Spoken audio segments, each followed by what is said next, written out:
Okay, fantastic. Well, I'm excited today to be here on another episode of the InsurTech Leadership Podcast with Mang-Git.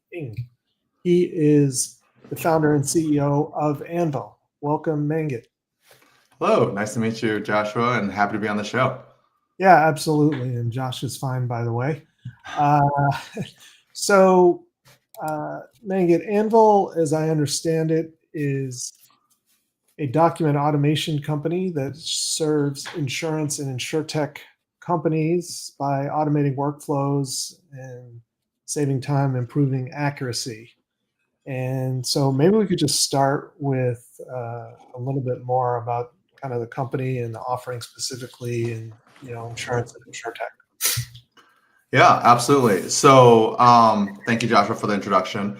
You're correct. Anvil is a paperwork automation platform.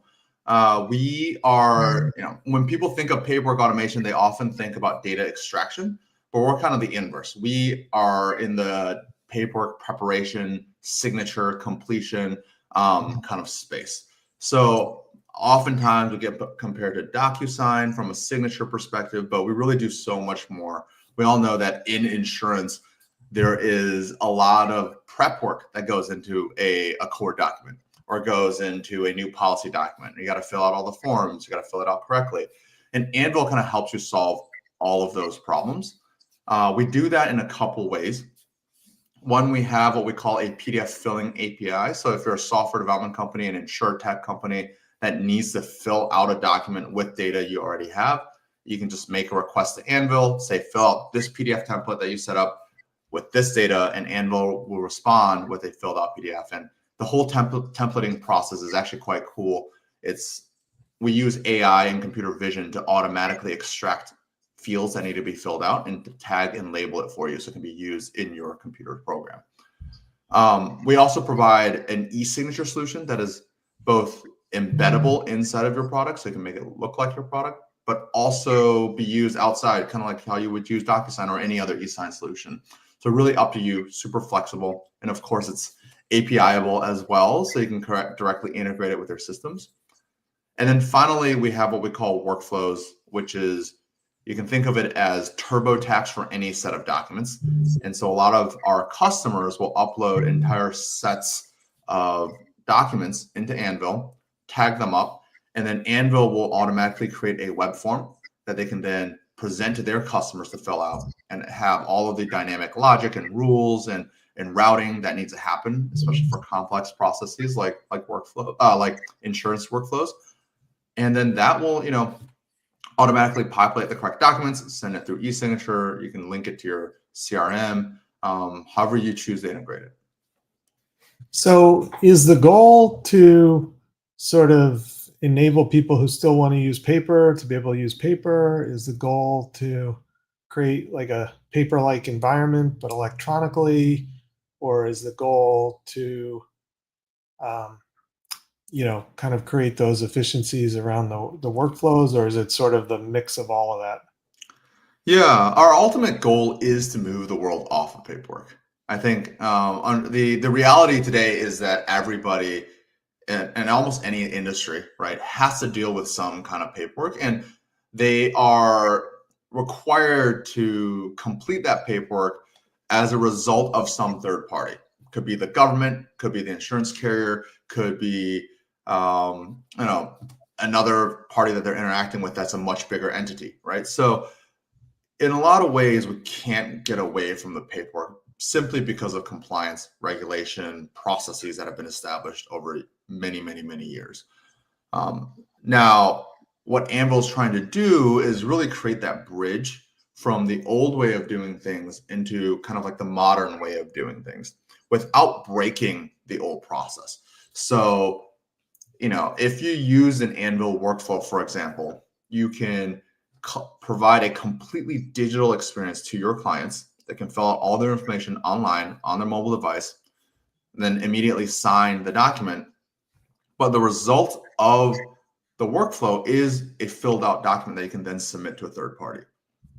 Now, if the third party really wanted to be modern, they could actually directly request the data payload from Anvil, and it's structured and it could go straight into their system, so their team doesn't need to manually read and type information into their CRM or their internal policy management system.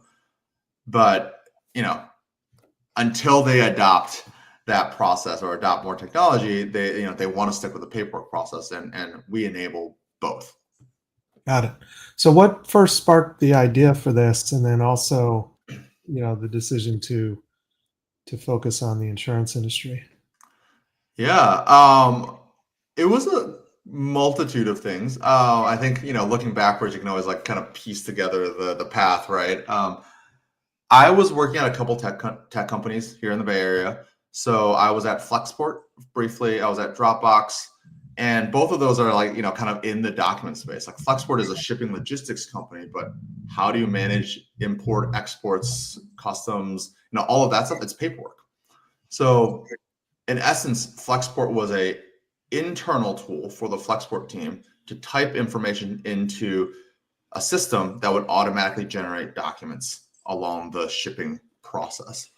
So that's kind of like, when I was first getting more exposed to it. And then it was actually, for me, the aha moment came when I was applying for a mortgage for a house. And I had purchased homes before. I own a handful of properties, but it was like this third time purchasing where it was just so painful. Like we reached out to a bunch of banks. All of them got back to us and had a completely different process. They were all asking us to fill out different PDF forms, which all asked for the same information. So I really wanted a single online version, online way to complete all of these forms.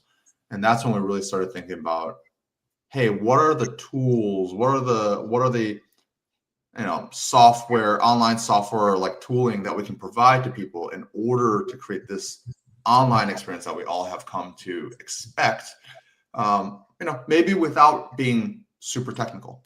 And so that's kind of like the birth of Anvil. But moving on from that, that was like the initial genesis. But what we quickly found was that the insurance space was a great fit for our product, right? And this was kind of by happenstance. We were not specific to any industry when we launched Anvil. We just saw a lot of insurtech companies sign up for Anvil.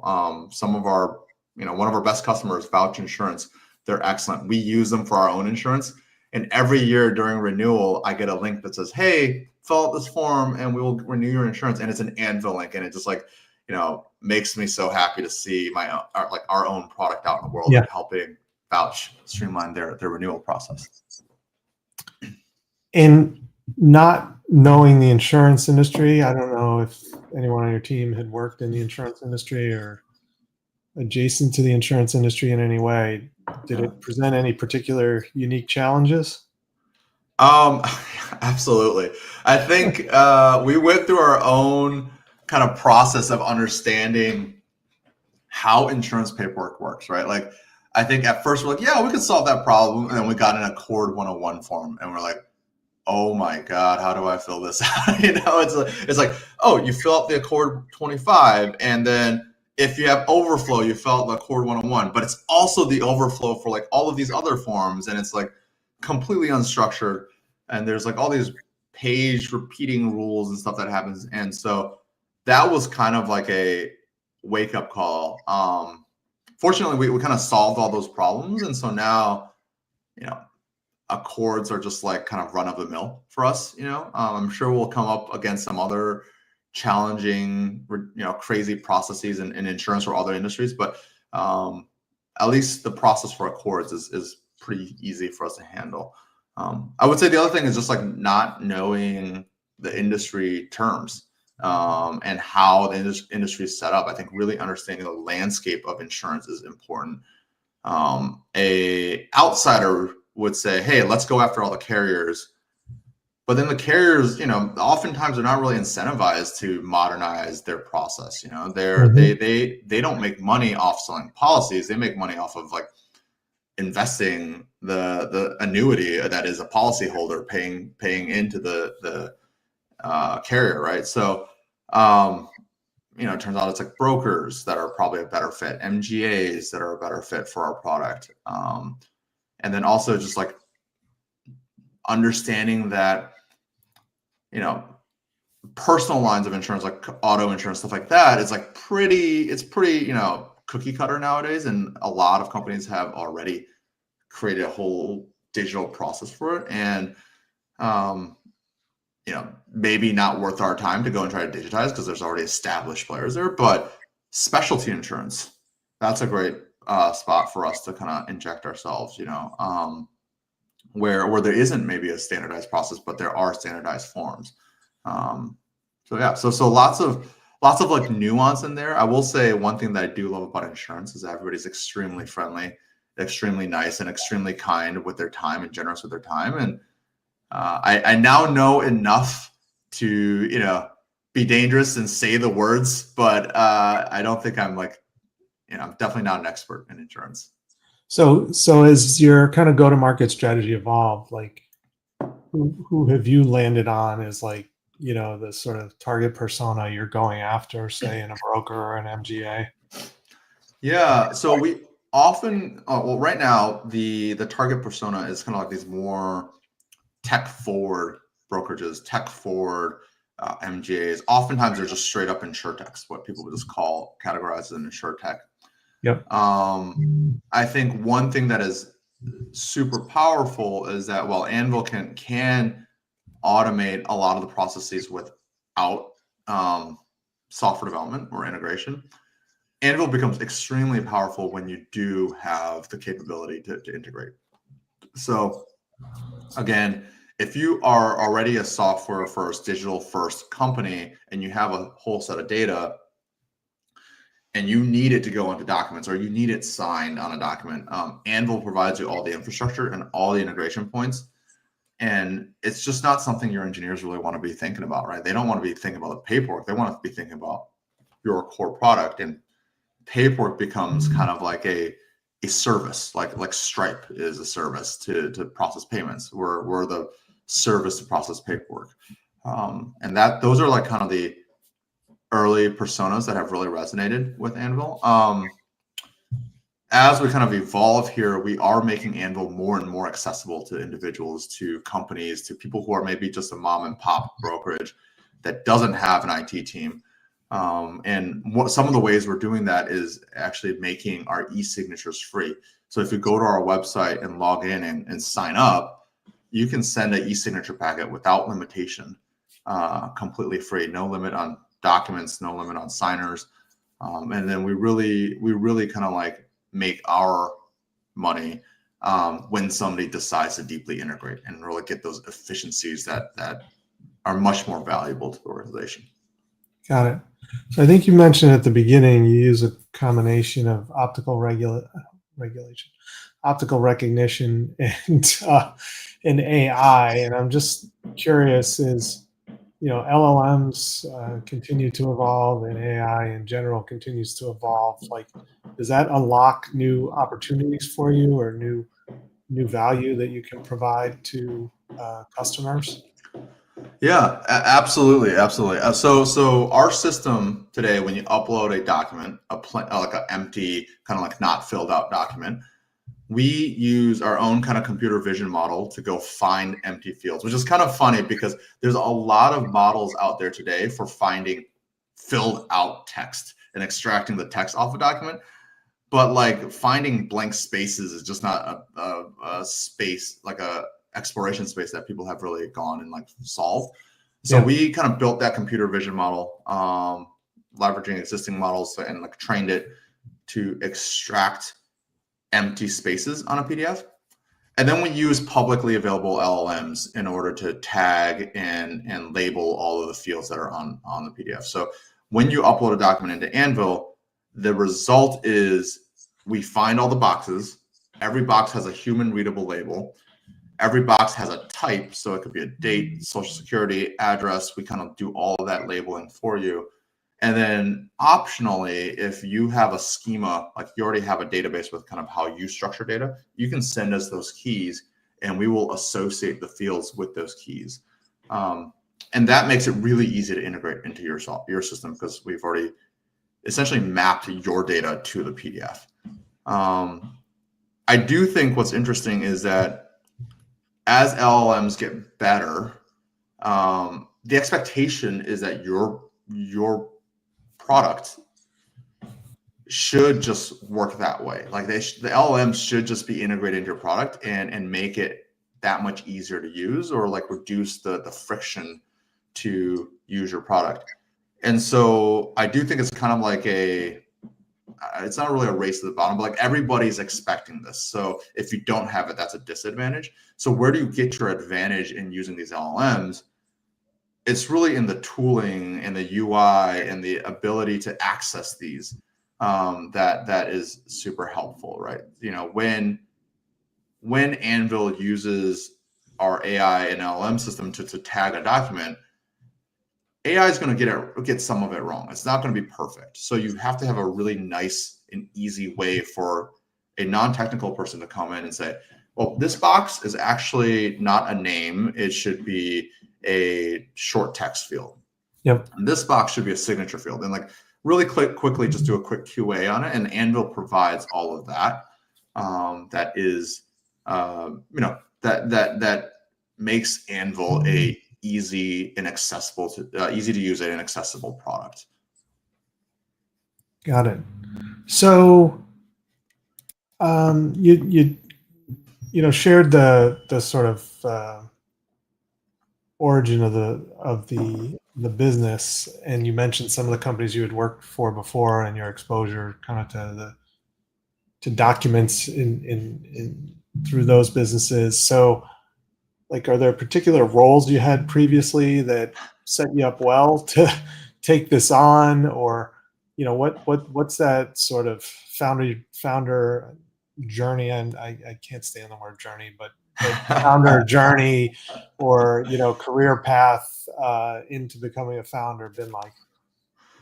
Yeah, wow, there's a lot to unpack in that question. I think maybe just tracing my steps a little bit as like, yeah, sure. how I ended up. I don't want to say got to where I am. I want to say ended up, because a lot of it is happenstance. A lot of it is luck and just being open to opportunities.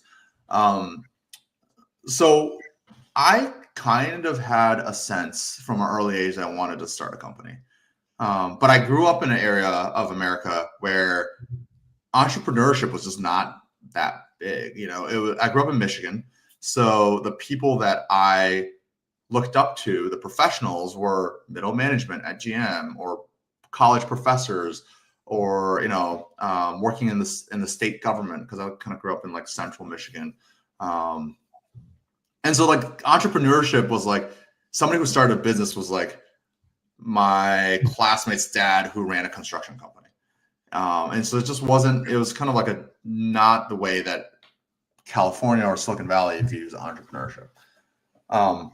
So I graduated school, came out to California, joined Cisco Systems, massive company, and was just like, what am I doing here? I mean, it was great in the sense that you had a lot of support, but it was also like things moved extremely slowly.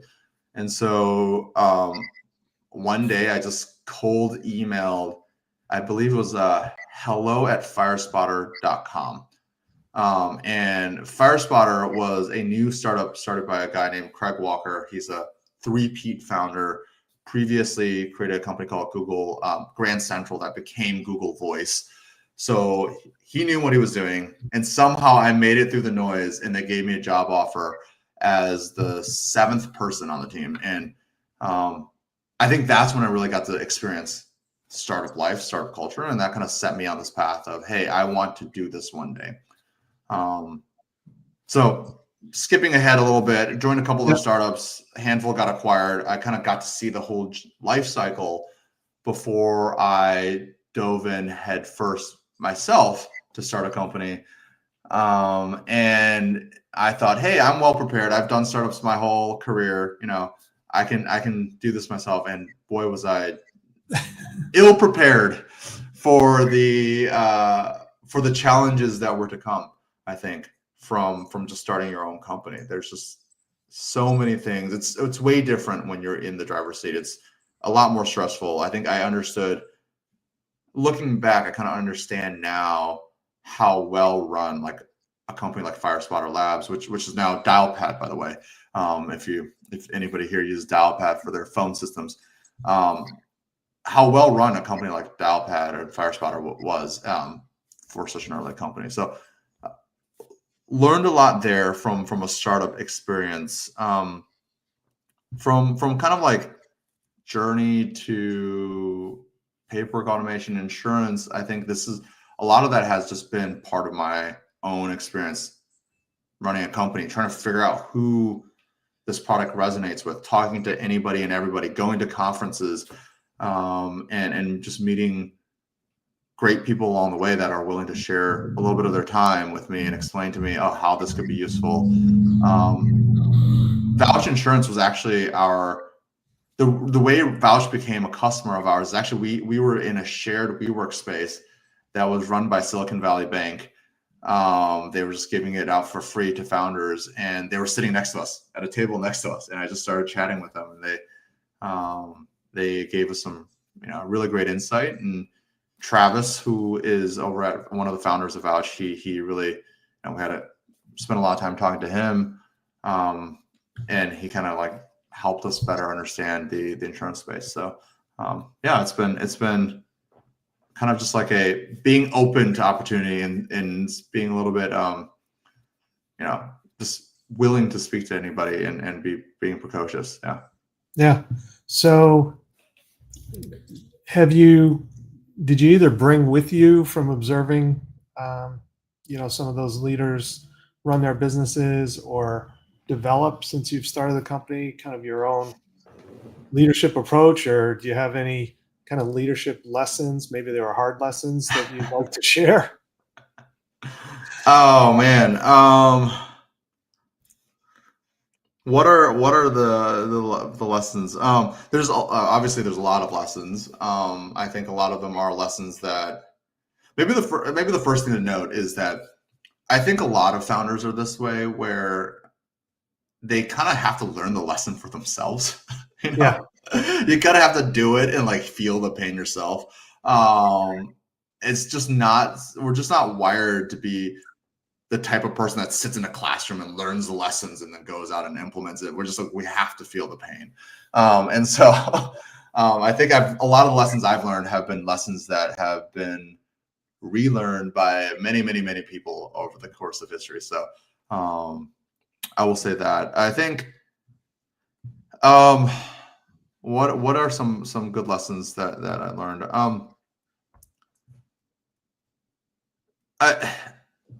I think just one good lesson is just knowing when to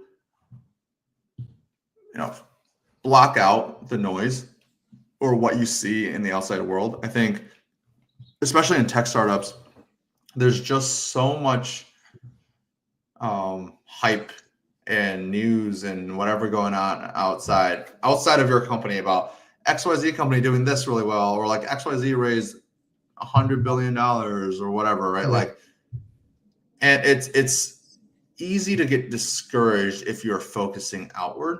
And I think it's more important to focus inward in that respect, and focus on what you're doing, focus on the value you are delivering to your customers, and focus on your team, making sure that they feel bought in, that this is a mission that they're interested and excited about. I think team building is another big lesson that I've learned, which is I joke nowadays that like when I hire somebody and I'm trying to go make an offer, at the closing stage, what I'm trying to do is talk them out of taking the job. Talk to them about how much work it is, how uncertain it is, how much effort it is. And if they're still excited by the chaos, I guess, and the opportunity in the chaos and the learning experience, then they probably are the right fit or the right mentality for joining an early stage startup. So yeah, it's interesting you bring that up, because when I was in some operating roles, I used to pretty much do the same thing, kind of I mean, it's an interesting balance, right? Because I think the best candidates are evaluating you, just as critically as you're evaluating them, and you kind of want to be selling people as you're qualifying them. Um, Yeah. but but at the end of the day, you want them to show that they do want it. They do want to push through. They want to show you that they're excited to be part of your team and contribute to the success of the organization. So I think it's interesting that you've taken that approach. Do you have any other kind of, since we're on the topic, Yeah. any other ways you've approached building your team, whether it was choosing a co-founder, choosing advisors, choosing your first kind of non-founder hire, any of those? There's various key steps along the way. Any of those that you might want to share? Yeah. I mean, I think one lesson that I've learned is just being very transparent with your team. And I remind my team all the time, like, hey, we're being transparent internally. This is for us, not to be shared outside, but like, I want to be able to be transparent with you and tell you exactly like, how is the company performing? Where could we be better? Where are we doing well?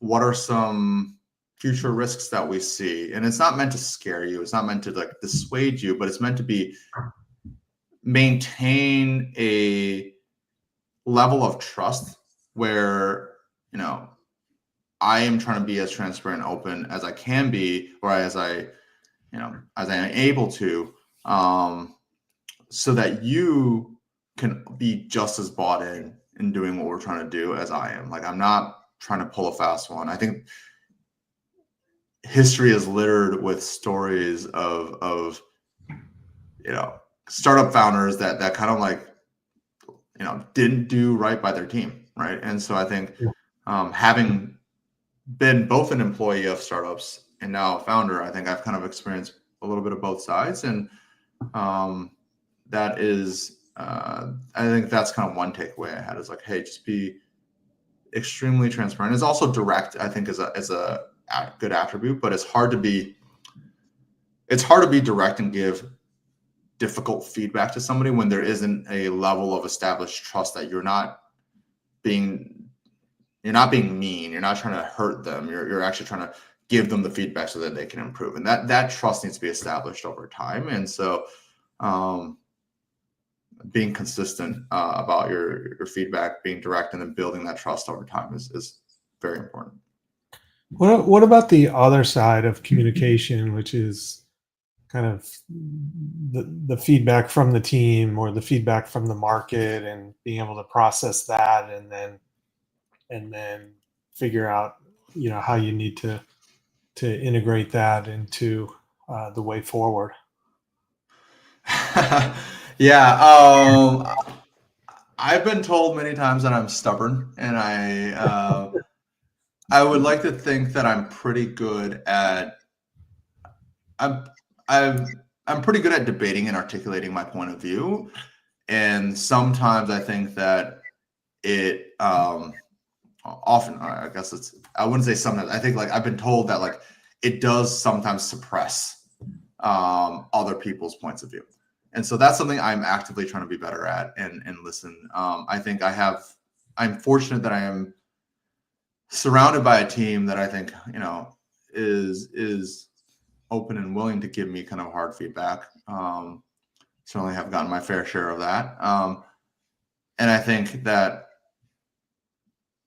sometimes for myself, it just takes time to like let that sit, like let whatever feedback sit with me to then be implemented. So in the moment, I think I'm pretty good at arguing my way through something to be my point of view. But, and I think I do try to reserve time for myself to reflect on feedback that I've gotten, whether it's from individuals or from the market. I think that's a big one as well, right? Like, the biggest challenge with Anvil is that we're such a powerful horizontal platform, and the cliche or the saying always goes that every company that starts as a platform dies as a platform, because you need to actually articulate what you're doing for the customer. And the customer doesn't want a platform; they want it to solve a problem for them or a process for them. So, listening to the market, understanding what the customer problem is, and then taking our flexible solution and positioning it for them. And that's kind of what we're doing with insurance, which is, and we serve fintech, we serve HR, we serve government, we serve, real estate, but insurance is a big focus of ours because, we have early customers, we've worked with them to tighten up our messaging. And we're really coming in at it like saying, hey, this type of insurance paperwork is great. We can do this. If you're trying to sell car insurance, like just go use Lemonade or use whatever, existing platform out there today. So I think that it's could be a faster process, but sometimes it's good to sit. Yeah. Interesting. I mean, I think I don't know if it's like true scientifically validated data, but I think at least there's some significant anecdotal data that being disagreeable, not in the sense of being unpleasant, but disagreeable in the sense of maybe opinionated, is a thread with founders who are successful. But I think increasingly, things move so fast, and there's so much pressure on everybody at every level in an organization these days that being able to at least be seen as listening, even if ultimately the decision you take is different than someone's opinion, is critical. I 100% agree with being disagreeable, but I would actually extend that to, like, I think said this to my team many times, which is when I'm in a conversation with you and we're like kind of not seeing eye to eye on something and you're not fighting back to me, it feels like you're not engaged. That's kind of how I feel, which, and to be completely fair, sometimes maybe they do agree with me or sometimes maybe I am being a little bit, too combative with my arguments, right? And so I need to balance that myself. But when I see somebody push back at me or argue against me, I don't actually get upset. I actually am more excited because I now have a person to spar with on this idea, and hopefully the result is a better idea that comes out of it. Yeah, it's interesting, and I think I know I'm running tight on time, and I'm sure you got things you got to jump to as well. But my very first job, right out of college, they basically said to us, if you sit at the table, whether you're the most junior person or whether you're the MD sitting at the head of the table, you should be prepared to contribute. But once the senior person takes a decision, then everybody marches in that direction, right? I always thought that was interesting. I think that's actually that resonates a lot with me. I think that the challenge is knowing when to coalesce and go in the same direction, and like that's why you need structure at us. I always joke, startups are not a democracy. If we were a democracy, like we'd move way too slowly, and that's a great feature of a government. But for a organization, private organization, like it's not necessarily it's more of a bug. I think like politically, I think that's why there's a big shift toward autocracy right now, is because people view it as a way to get stuff done. But it's not a startup. It's a government. It's a government. So your point is very well made, I think. Mang-Git, anything else you'd like to share before we wrap up today? I think if I may, I would say if you're an insurtech leader or in insurance and you're looking for a solution to help solve kind of some of the paperwork challenges you're experiencing, or like be more productive and efficient within your organization, definitely check us out. Use Anvil.com. Reach out if you have questions. Will you be at like InsurTech Connect or any conferences coming up? I will be. I will be at ITC coming up. I'm in California, so it's like a quick flight over. I haven't booked my stay yet, but it'll probably be like a 1 or 2 night thing, very quick. Yep. But please reach out to me if you're going to be there. My email is manggit@useanvil.com. So it's MANGGIT, no hyphen, at useanvil.com. And I would love to meet you in ITC. That'd be a lot of fun. Yeah. All right. Well, Mang-Git Ng, CEO at Anvil. It's been great talking to you, and let's meet up at ITC. I would love that. Thank you, Josh. Right. Take care. Have a good day.